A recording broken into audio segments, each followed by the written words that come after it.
Walk us through kind of what that bye week looked like for you guys, and as you go into your game prep for this last regular season game.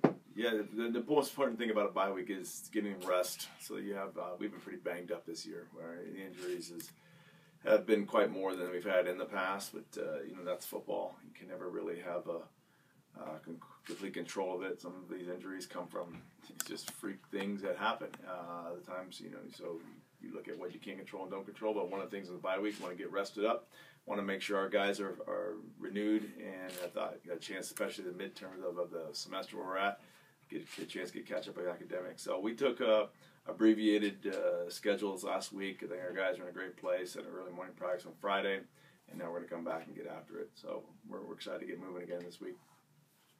Talk about the approach this week. I mean, your last game, and obviously you want to go out with a positive approach to and towards next season. I would think. Just talk about the approach this week. Yes, here's my approach at the last game of a regular season is first and foremost you recognize the seniors. First and foremost you recognize the people that really invested so much in this university, in this program. We're going to have senior night where the families are going to be able to walk down with their seniors. We're going to make sure that this is the best game plan we've ever had. We're going to pour everything into this last week because the one thing is I go back to my days of playing. It's that last game you really remember. It's that it's the tradition of a senior walk that we had. So for me, I know that playing college football is a rare opportunity. It's a rare privilege. And the guys who stick it out, who finish out their eligibility, are doing something that is even more rare. Because college football is a lot of work. College football is a big-time commitment. So when we have this last game of regular season, our seniors begin to walk through there and be recognized, and the people surround them to help make this possible. Steve, first and foremost, we're going to recognize seniors, man. We value the people who make the program. Without the players, the program is just, it's nothing. And so, my deep conviction has always been this, is that, you take away the buildings, you take away the uniforms, and it's the people that make this thing go. And it's a real richness of this career. It's the richness of what this program is. And I would think if you have a very positive game, it gives them kind of something to look at, as their final game that they play. Oh, absolutely. But it's always the goal to win every week, to go 1-0 every single week. And we have very high standards here at this program, and we put a lot of effort into details of winning. Not just everybody wants to win, but very few people understand the process it takes to win. So this week, just like all the rest of the weeks, we're going to focus on the process of winning. And our seniors, when they leave here, are going to be able to say, once again, in this final game that they're playing in, it's going to be, are we focusing on the details and the process of winning and all that goes into that. And so, when you end it on that high note of a victory on the last game of the season, that's going to be what's going to make your memories for a long time to come. And so, we are working very hard this week, just like every week, to say, hey, man, we're going to be the very best we can to go 1-0 this week. And talk about your opponent. You beat them in a pretty tight game. Had to make some plays down the stretch to win it. Just talk about them. Yeah, Simon Fraser is an outstanding program, a lot of pride, and what their record is right now isn't quite who they are, and we understand every time we play them, it's a dogfight, and that they're talented, they're finding new systems that fit their personnel. They lost a tough one this last week, so we understand that what we have coming up against us is a team that we've got a quarterback who's makes good decisions. He's got a very live arm. They've got a running back who is kind of the Mike Allstott type of body type who can just be a downhill guy. They're really doing a variety of ways to get the ball to him, from the screens, from the screen game, the run game. They're using him in the blocking schemes.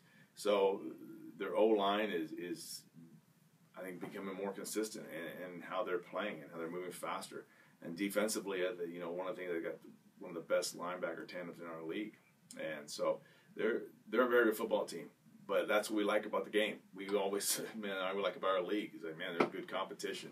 So we're excited for this week. And like I said, what we go back to winning is about what can we do. You know, you focus on maintaining it's how we play, not who we play. And that's what we're going to put a lot of work into this week, get ourselves ready to go. Coach, you didn't get the opportunity to mention this because of bye week, but you got a 1,000-yard rusher now. I believe it was 5 straight years. 5 straight years. And what kind of pride has you taken that as the head coach of a program now as a 1,000-yard rusher for 5 straight years? Well, tell you what, obviously it's a great number. You know, you wanna be able to run the ball. I think, you know, any time in college football, particularly because we'll have to travel to a variety of different weather conditions, you've got to be able to run the ball. You know, we pick a very unique way in our system how to do it, how to balance the make sure you can strike with the pass as well as be able to run the ball. You know, so to be able to have that five years in a row, it's a great indication about, hey, we're calling plays that fit our personnel. Where our spread option offense it's got that opportunity to strike fast down the field with the passing game, but we understand all the intricacies into the option game to be able to produce something like a 1,000-yard rusher again. You know, it's a lot of credit to the offensive staff, what they have going on. And I think it's a real credit just to say, hey, we are able to every year evaluate and adapt our programs to our personnel. Our systems have a strategic edge every time we call a play, and that's, you know, we're going to keep evolving. We're going to keep looking at what it is in our program to be successful that way. And that's, you know, I think that's one of the unique things of coaching here at our program. You've got to be able to think outside the box, and we're doing that. And Coach, last week with the bye week, you guys had the opportunity to announce that schedule. Have you heard any response, I guess, from the players, the coaching staff, the community in general about kind of having those games set and having such good quality competition? You know, Joe, I'm going to be honest with you, man. We're so involved in just this week. I haven't really had much time to think about for the next year's schedule, or even you know, what we have right now. We're so full with this week. But as I look at this next schedule we have for the next couple of years, we've signed on. You've got nationally ranked teams that we're playing, and so every single week is going to be what we like, which is good, hard, fast football. And we're going to play in a variety of conditions, a variety of geographical locations. You know, our stance is that, hey, anywhere, anytime, we want to play the game.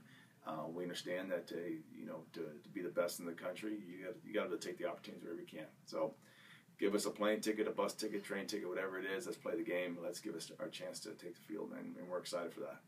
Yeah.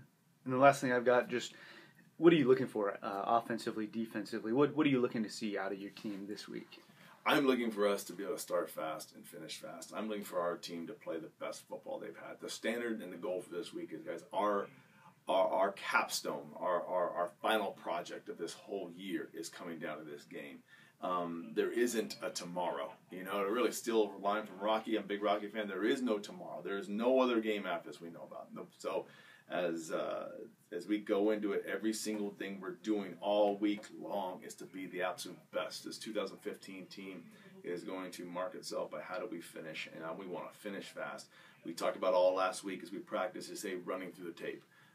That's what we're doing, and so we are fired up to play the game. And, you know, I'm proud of this team. I love this team. Love the growth. I love what they've done and taken upon themselves. There's some tremendous people in that locker room. Some guys that I'm very fortunate to have shared this time and this experience with. Hopefully they were to garner a lot from me and our program as much as we got from them. And I know that as we talk about building champions while pursuing championships, this is only the beginning of their life. And take this experience as a springboard and go achieve way more as becoming a life champion. And so I'm excited for these guys. They finish up. We're going to coach hard. We're going to work extremely hard. Staff's already been early this morning, putting this thing together. And so we are focused and say, let's come out of the tunnel this Saturday night and celebrate this senior class. And but the best way to do it is by getting a victory and playing our best football. Great.